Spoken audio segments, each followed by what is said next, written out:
Vamos a cambiar de tema radicalmente, porque atención lo que dice esta noticia. Un periodista católico publica las 7 razones por las que el considerado Bergoglio es un antipapa. Atención lo que dice. Estas son las 7 razones por las que Coffin considera que Francisco I es el antipapa. Dice, primero, el término papa emérito no tiene precedentes y es confuso.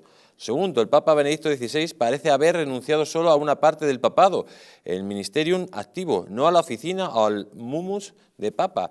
El secretario personal del papa Benedicto durante mucho tiempo, el arzobispo Josh Gaswin, ha hecho declaraciones que parecen afirmar la continuidad de la identidad del papa Benedicto.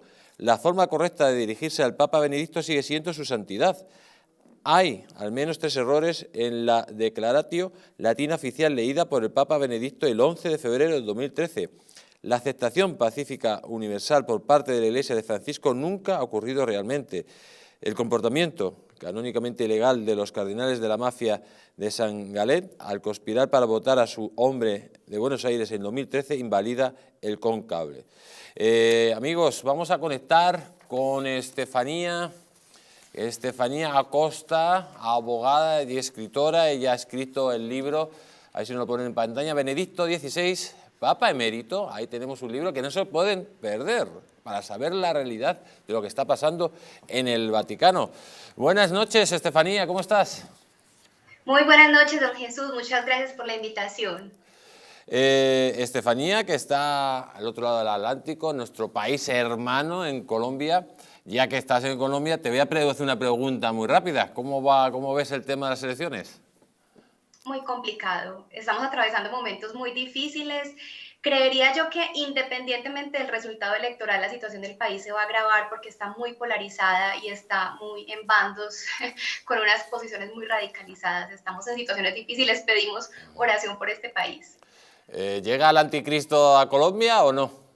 De la cara de Petro. Yo lo veo probable. Lo veo probable, desafortunadamente. Pues, Estefanía, lo sentimos mucho por el país, hermano. Esperemos que Dios haga un milagro y que no llegue este señor. Te voy a preguntar, vamos a empezar con el tema de la entrevista que queremos hacerte y preguntarte muchísimas dudas que tú nos vas a aclarar después de haber escrito este libro. Dicen que Francisco es el antipapa, el anticristo, el falso profeta del Apocalipsis. A propósito, ¿qué significa que sea el anticristo, el antipapa o el falso profeta del Apocalipsis el actual papa, Francisco I? Bueno, yo creería que habría que empezar por ver qué significa esto del apocalipsis o del final de los tiempos, y para esto pues hay que hablar de la historia desde una mirada cristiana. La historia es ante todo historia de salvación, es historia del amor de Dios por el hombre, cómo lo convoca y lo invita constantemente a la comunión, y esta comunión pues es una invitación que se da en el contexto de una comunidad de creyentes y de amantes del Dios verdadero, a la Iglesia Católica. La Iglesia misma nos enseña que la historia tiende a su culminación y al final de la historia lo que ocurre es un triunfo definitivo, completo de las fuerzas del bien, de Dios, de sus hijos, de los hijos de Dios y de la Iglesia. Pero antes de ese triunfo vendrá una prueba final, como nunca antes la ha atravesado la Iglesia. Y es una prueba que toma una forma muy concreta. El Apocalipsis nos dice que esta prueba consiste en que se va a instaurar nada menos que la iglesia de Satanás. El Apocalipsis la llama la gran ramera, Babilonia, la madre de todas las prostitutas y de todas las monstruosidades de la tierra. Y nos dice el Apocalipsis que esta iglesia satánica se va a embriagar con la sangre de los mártires y creyentes en Cristo, los santos de Dios, y va a fornicar con los reyes de la tierra, es decir, se va a aliar con los poderosos de este mundo para perseguir a los verdaderos creyentes en Cristo. El Catecismo de la Iglesia Católica también nos dice, va a haber una impostura religiosa, la impostura suprema del anticristo, y la iglesia verdadera va a pasar como el Mesías por su pasión, muerte y finalmente gloriosa resurrección. Estefanía, ¿y qué tiene que ver el Papa Francisco, qué tiene que ver con la iglesia de Satanás o la gran ramera que habla el Apocalipsis? Bueno, pues esta piedra fundamental de esta iglesia satánica fue colocada nada menos que el 13 de marzo de 2013, en el momento en que sale al balcón de San Pedro el cardenal jesuita Jorge Bergoglio, llamándose en burla a un gran santo de la iglesia, Papa Francisco. Él es el líder de esta iglesia satánica y en estos 9 años lo que hemos visto es justamente que él ha venido desmantelando sistemáticamente los pilares de la iglesia de Cristo, persiguiendo a los creyentes, desmantelando dogma por dogma, mandamiento por mandamiento, sacramento por sacramento, hasta tocar la estructura misma de la iglesia.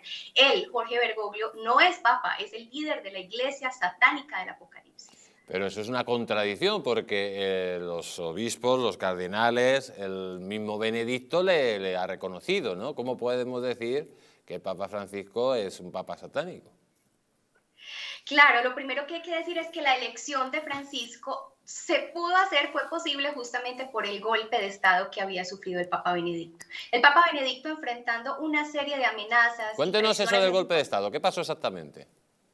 Bueno, Benedicto sabía que estaba rodeado de enemigos infiltrados dentro de la iglesia y justo antes de renunciar, un año antes, año y medio antes, había recibido todo tipo de amenazas, incluso amenazas de muerte, documentadas por un cardenal de la iglesia, incluso colombiano, Darío Castrillo Hoyos, amenazas de muerte contra el Santo Padre, bloqueo económico de las cuentas del Vaticano, amenazas de cisma. El clero austriaco estaba diciendo, vamos a desobedecer, no queremos más celibato sacerdotal obligatorio, no queremos más prohibición a las parejas del mismo sexo, etcétera, etcétera. Entonces, ante toda esta rebelión, el Papa Benedicto se ve obligado a emitir una supuesta renuncia que realmente no era tal.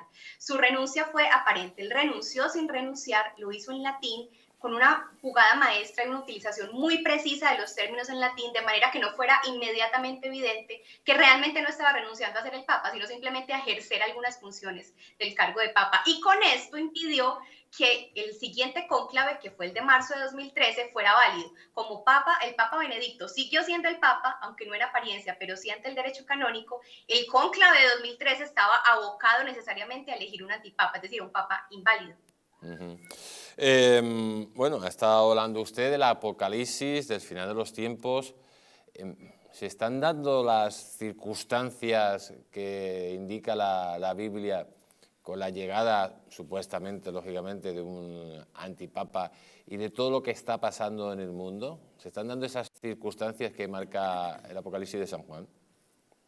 Sí, el Apocalipsis y los Evangelios nos hablan de unas señales muy claras, nos hablan de la gran apostasía, es decir, dentro del clero mismo hay enemigos infiltrados que están promoviendo y defendiendo todo lo que la Iglesia siempre ha prohibido. Y vemos concretamente en este pontificado, el pontificado de Bergoglio es una mezcla de postulados del comunismo, de la masonería, de las falsas espiritualidades New Age, neopaganismo, panteísmo, idolatría, gnosticismo, es decir, todo lo que la Iglesia siempre ha condenado es lo que constituye el pontificado de Francisco en una prueba de la gran apostasía propia de los últimos tiempos. Toda esta situación mundial en que los poderes se comienzan a aliar, todos los poderes, y el Apocalipsis nos habla de los reyes de la tierra aliados contra la gran ramera, contra Babilonia, poderes mediáticos, poderes económicos, todos hacia un mismo discurso global. Es decir, es evidente ante nuestros ojos que todos estos signos se vienen desarrollando. Estefanía, entonces lo que está claro es que la masonería y el globalismo, sobre todo esos grandes poderes, necesitaban controlar la Iglesia Católica para poder implantar ese nuevo orden mundial y esa agenda, por ejemplo, que viene, que es 2030, ¿no? Correcto, y específicamente el Papa Benedicto. Benedicto XVI es el último baluarte que teníamos en la Iglesia Católica en defensa de la fe y en defensa y en barrera de esta manifestación del poder del anticristo. Benedicto siempre fue, incluso no solamente en su pontificado, que duró poco, su pontificado activo, sino en sus 20 años de servicio como defensor de la fe, siempre fue atacado violentamente. ¿Por qué? Benedicto lo dijo, hay que combatir la dictadura del relativismo, esto de que todo vale, esto de que no hay verdades absolutas, de que todo puede pasar, no hay filtros, y bueno, esto es un discurso que va frontalmente en contra del discurso globalista que hoy está teniendo éxito.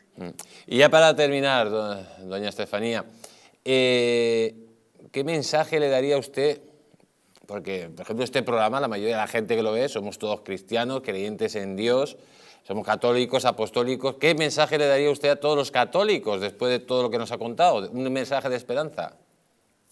Claro, lo primero que tendría que decirle a los católicos es que tengan mucho cuidado porque para eso es el Apocalipsis, para que nos preparemos y para que no perdamos ni la fe ni la esperanza. Tenemos que tener los ojos abiertos y tener muy claro que aliarse con esta falsa iglesia que dirige Jorge Mario Bergoglio es nada menos que aliarse con el mismo Satanás.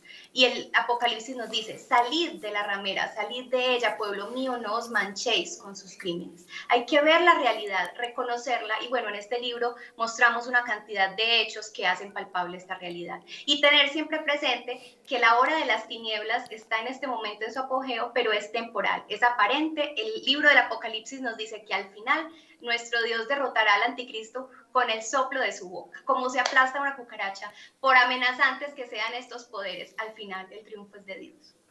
Pues doña Estefanía Costa, muchísimas gracias por haber estado aquí en El Mundo al Rojo. Un fuerte abrazo y cuídese mucho. Igualmente para usted, muchísimas gracias.